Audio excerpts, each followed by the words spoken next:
Okay, good afternoon everybody and welcome to Wembley Stadium for this unveiling of our new England senior men's head coach Thomas Tuchel, who is joined here by FA CEO Mark Bullingham. We'll shortly start with some opening remarks before we open up to a Q&A from the floor. But before we do that, just a few housekeeping rules. We're going to keep it to 2 questions per person maximum, please, and also use the microphone available and state the name and organisation you work for before you ask your questions. And at the end, we'll have a short section embargoed until 10:30 p.m. this evening. So I'd like to hand over to Mark Bullingham. Great, thanks, Andy. This is a really exciting day for the English game. We've appointed one of the very best coaches in the world and one of the very best young English coaches as his number 2. Our aim is always to win a major tournament, and we believe Thomas gives us the best possible chance to do that at the next Men's World Cup. We had a clear recruitment plan in place before the Euros, and John McDermott and the team developed our ideal profile for an international coach and a shortlist if we needed it. After Gareth resigned, we executed that plan. We met and evaluated potential candidates. Thomas was absolutely outstanding, providing a really clear vision for the role and how he would work with our players to get the best out of them and to give us the best chance in the World Cup. We were delighted to sign contracts with Thomas last Tuesday, but wanted to wait for the international window to be over before we announced. We're also delighted that Ant is joining us as one of the most exciting young English coaches around. Before I pass to Thomas, I'd like to thank Lee Carsley for stepping into the role for 6 matches. He's handled himself really well, and I'm sure will continue to do so. Lee will manage the team for the November international window and then return to lead the under-21s, trying to defend their European Championship title. I would also like to thank Gareth and Steve. The fact that we had such a high level of interest in this role is testament to the foundations they laid over their 8 years with us. Thomas, would you like to say a few words? Of course, thank you, Mark, and hello to everybody. I'm, of course, obviously very excited and honoured to be here today as a new head coach of England. I just had the chance to read a quote from Pelé in the building in Wembley, who said that Wembley is the heart, the capital and the cathedral of football, and I think he was absolutely right. So I want to take the opportunity to thank the FA, especially Mark and John, for their trust, and I'm very excited to start this journey in January with you, with the staff at St. George's Park and at Wembley, and of course with a very special and exciting group of players to make our dream come true in America. Well, Thomas. Hi.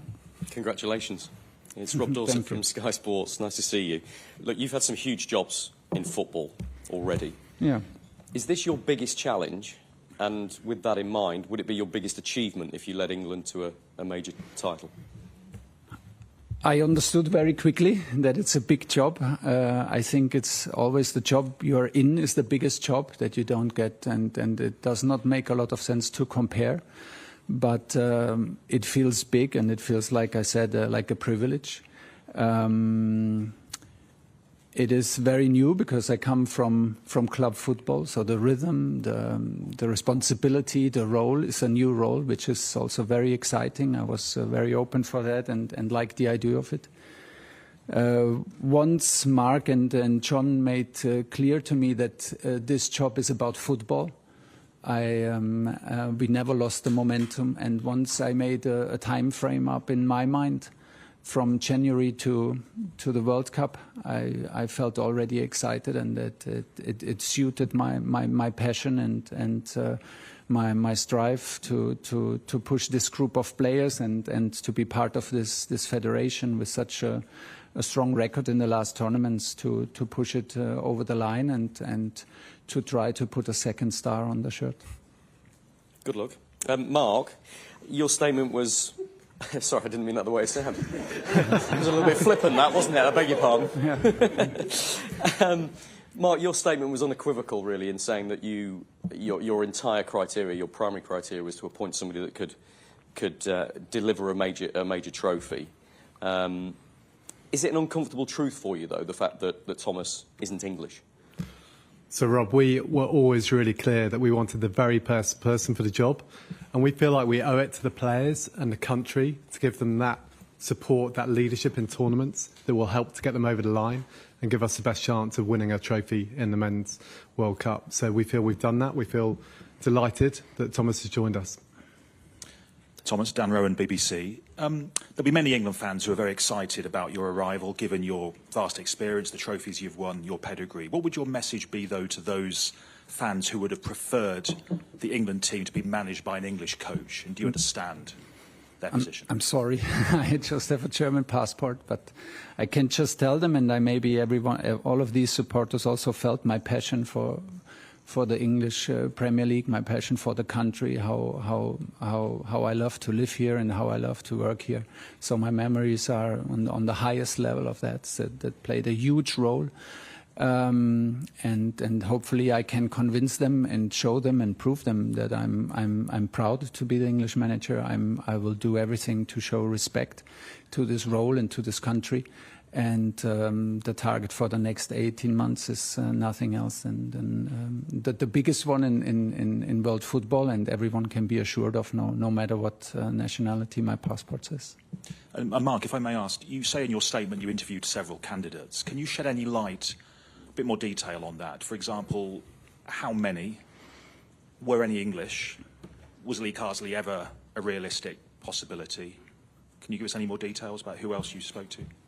Sure, Dan. As you'd understand, the whole process was confidential, and I understand at times that might have been frustrating for people, but we had to maintain that confidentiality for us, but also really more importantly for the candidates. So I'll say a few things, but I'll hold it at that.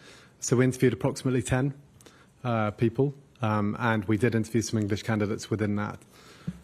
As to anything further, you wouldn't expect me to divulge any details, really. Thomas, Steve Scott from ITV News.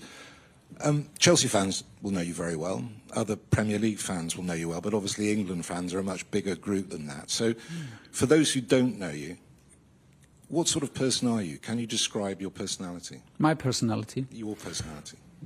Well, maybe I try to describe my coaching personality, but I think it's pretty obvious. I'm very emotional, and I love to be I love what I'm doing. I'm passionate about football, and like we said before, this task and this role just brought the young me alive, and it brought back my teenage days, to get excited for such a big task, for the Three Lions, for playing matches at Wembley, for working with this group of players. So everyone can be assured that we will do it with passion and with emotions, and we will try to install values and principles and rules as quickly as possible to make the dream come true. First, we have to, of course, go through the qualification process to the World Cup, but it starts for us in January,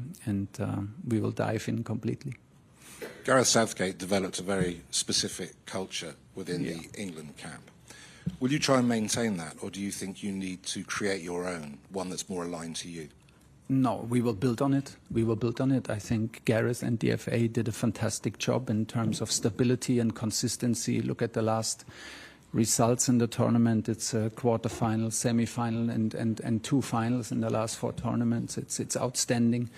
The under-21s win titles. The younger teams are in the competition to win titles. The women team wins titles. So we are there. I think the federation is there, and it was a big part of taking that job. I am curious. I want to learn. I will have a different schedule than in club football, but it was a big part. That's the knowledge and the quality of the federation to have that at my side, and to combine it with my ideas, with our ideas. So we will build on everything that Gareth built and the FA built, and hopefully we can add a little bit of extra to get it over the line. Thomas, welcome and congratulations. Thank you. You took an English team, Chelsea, to a Champions League final against Manchester City, who were overwhelming favourites going into that, and won. What does the prospect of 58 years of hurt mean to you, and are you relishing putting a second star on an England shirt? Like I said, I got Mark and John made very clear that it's about football, and this excited me very quickly because I was not sure before we had this first talk if this is a role for me like in international football, because the schedule is very different from club football. But then we found so many similarities and so many things that suited my approach and my hunger to achieve special things. I always wanted to come back to England. That was my big goal. I have the best memories of the country, of the league and of the players. The attitude towards the game, the attitude from the supporters who that shapes the players, and the character of the players was one of a kind. And that's why the offer came in the absolutely right time. We kept the momentum in, and within weeks we found a vision to share and a project and an adventure that I'm very happy to be a big part of. And now I have to live up to it, of course. And I know that there are some trophies missing in the federation, and of course I want to help to make it happen. You just said in a social media post, you said that you would like to put another star on our shirt. Yeah. You're already pledging your allegiance, as it Okay. were. A big question for Lee Castley had to answer. Will you sing the national anthem? The Does an national England manager need to? Yeah, I understood from Mark that it's a personal decision, first of all, if you sing it, and there were managers who sang it and others who didn't. I have not made my decision yet. I want to be very honest with you. Your anthem is very moving. The English anthem is very moving. I experienced it several times here at Wembley, and even out with the players in a FA Cup final. So it was very touching. No matter what decision I will take, we have a bit time until March. I will always show my respect to my new role, to the country, and of course to a very moving anthem. But as this is a new subject, I will take a little bit time for this decision. Just a reminder, state name and organisation. Rob Harris from Sky News. Welcome back. Congratulations. Thank you. Are you prepared for the pressure and intensity that the England job brings? And was that something that was on your mind in the past? Perhaps managers decided not to take this role because of the spotlight on their private life and things like that? This is always the last thing I think about, and because I'm up for the pressure on the sportive side. I'm up for the big challenge. I'm up for the task. I'm up for these 18 months to work with this group and be part of this amazing federation. So these are all the reasons to jump in. The pressure on the personal side, or the pressure that comes from media and that could arise if things don't go so well, is never part of the decision making, and I don't feel it so much. I feel it, of course, then in the process, but it's always it's always a privilege, and my love and my passion for the game is always much more than the downside of it. And from watching England at recent tournaments, how do you think you can make the difference and turn this team into trophy winners? I think, first of all, they are there. We are there. The players proved, the group of players proved that they are there. The consistency of quarterfinals, semi-finals, finals is impressive. And it shows that we have players who compete in the strongest league in the world, day in, day out. So we have the ingredients. And we fully trust that this is the moment to install, maybe also from club football, patterns, behaviors,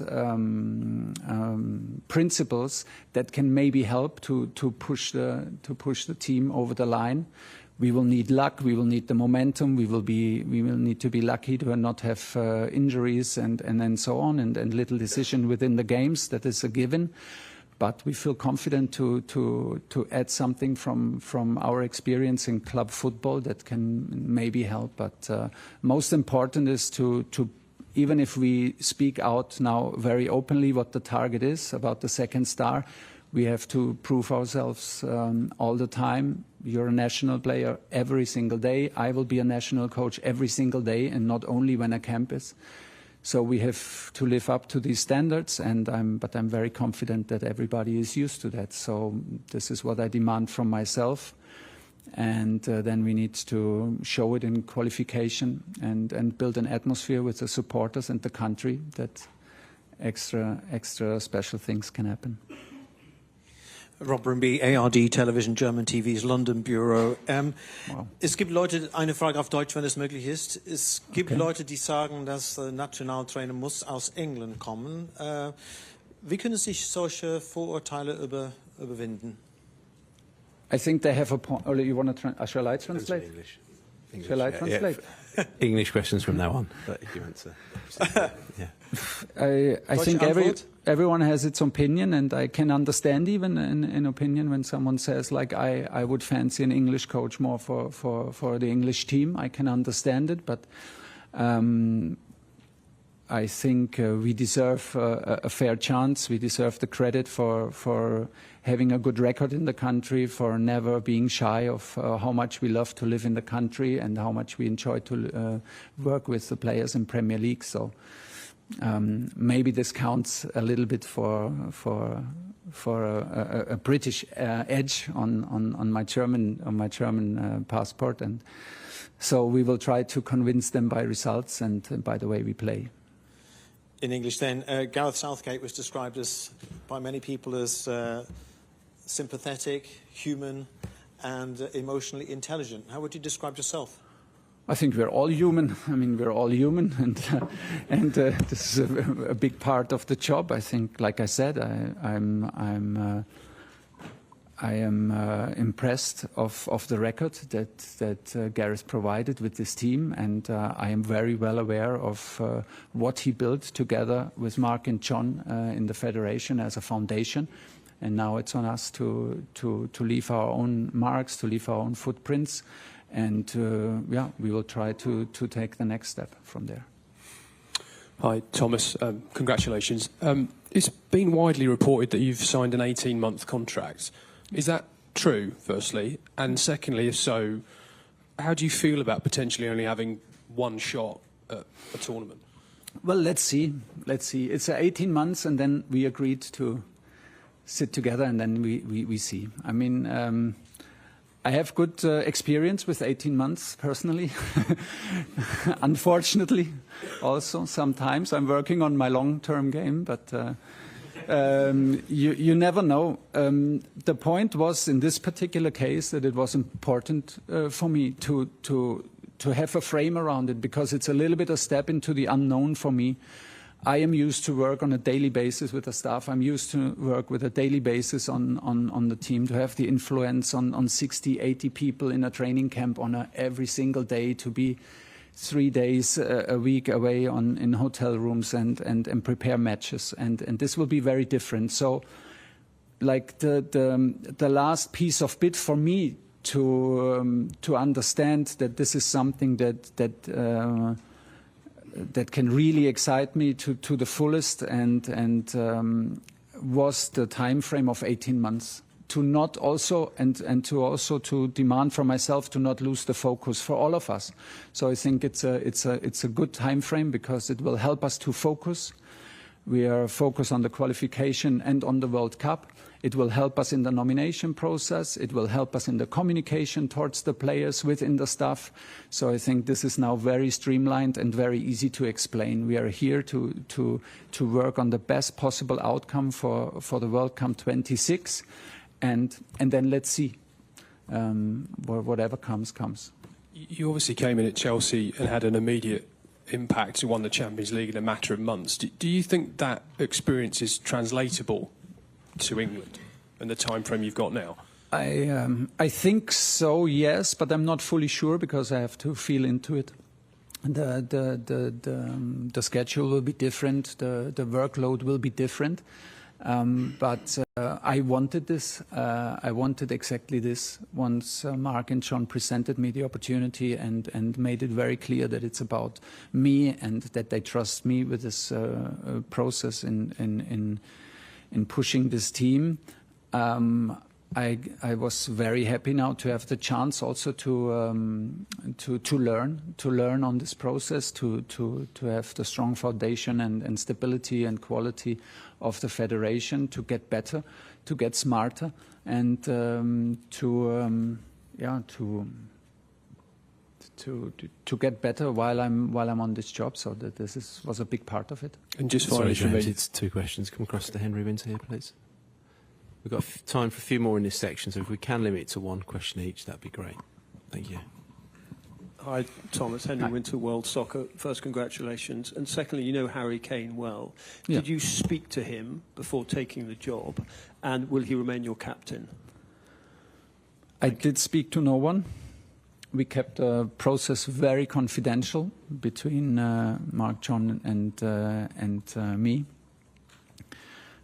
I did not speak to Harry. I didn't speak to Gareth. I also normally I never do this, to get my own feeling for it and get my own point of view and let it sink in and reflect on it. So no, haven't done it yet. You know, it's too early to answer these kind of questions. You know how highly I think and feel for Harry, and how much I fought to bring him to Bayern Munich, and so he is already on his way to be a legend in English football. But now I think it's also very important to give the respect to Lee and the camp, the upcoming camp in November, to take his decisions free and without me interfering, and then we will answer this question latest in March. Hi, Thomas. James Robson, Hi. Associated Press. You said it was a goal to get back to England. Can I ask why? Say again? You said it was a goal to get back to England Yeah. for you. Can I ask why you chose England over, say, Manchester United, who you've been strongly linked with? Which would also have been England, but in Why the the England country. national team? Because the idea and the way John and Mark presented it was very fast, very exciting, and it was very confidential. It was very trustful. It was very straightforward, and that was basically a decision for this job and not a decision against anything else. You will understand that I will not comment on individual players today, and for sure not comment, like always, on any other clubs. Can I ask, Mark, were you rejected by anyone? Or was Thomas the only person you offered the job to? We ran a really clear process. We spoke with 10, like I say, approximately 10 people throughout the process. Clearly, some were more up for the role than others, but we were absolutely delighted to end up with Thomas, and we believe he gives us the best chance of winning the World Cup. So we believe we've got the best candidate for the job. Okay, sorry to disappoint those waiting. We'll have to end the live section at that